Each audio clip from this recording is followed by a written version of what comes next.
সুপ্রভাত বন্ধুরা, তোমরা সবাই কেমন আছো? আশা করি খুব ভালো আছো। আর আমিও খুব ভালো আছি।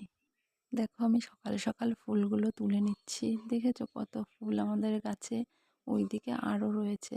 আর ফুল তুলতে সবারই ভালো লাগে খুব, তাই না বলো? নানান রকমের ফুল হবে, তুলবো ঝুড়ি ভর্তি করে। কি সুন্দর, আর ঠাকুরের আসন ভর্তি করে দেব। ফুল তুলে আমি দেখো স্নান করে ঘরে চলে এসেছি। আর মেয়ের সাথে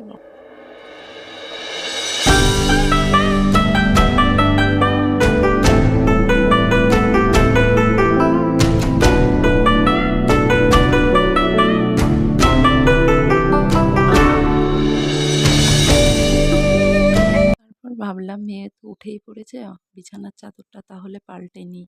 বিছানার চাদরটা পাল্টে দেখো জানলা দুটো খুলে দিলাম।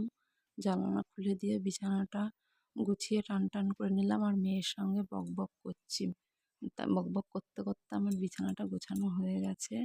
তারপরে এখন যাব। বাড়িতে কেউ নেই, আমি আর মনাই দুইজনা আছি, তাই ভাবলাম 2 কাপ চা করে নিই।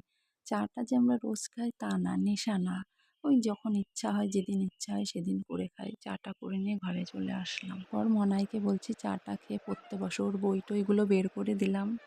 আর এদিকে দেখো আমি সবজি নিয়ে নিয়েছি নানান রকমের। এদিকে আলু, পুঁই শাক, শসা, টমেটো সব কিছু দিয়ে। আর এদিকে দেখো আমি রান্না করতে বসে গেছি। বর্ষাকালে উনুন ধরাতে যেন নাজেরহাল অবস্থা হতে হয়। শুকনো জ্বালানিও যেন ভিজে যায়। একটু কষ্ট করে উনুনটা ধরিয়ে নিলে তারপরে কিন্তু খুব তাড়াতাড়ি রান্না হয়ে যায়, গ্যাসের থেকেও তাড়াতাড়ি হয়। কি ঠিক বললাম তো? তোমাদের সাথে কথা বলতে বলতে আমার প্রায় সব সবজি কাটা হয়ে গেল।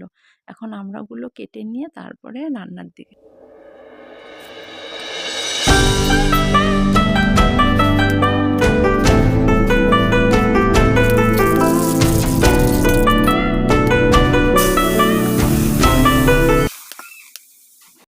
এইগুলো কিসের বড়া বলো তো? এইগুলো মিষ্টি কুমড়ো ফুলের বড়া। এইগুলো আমাদের বাড়ির গাছেরই ফুল।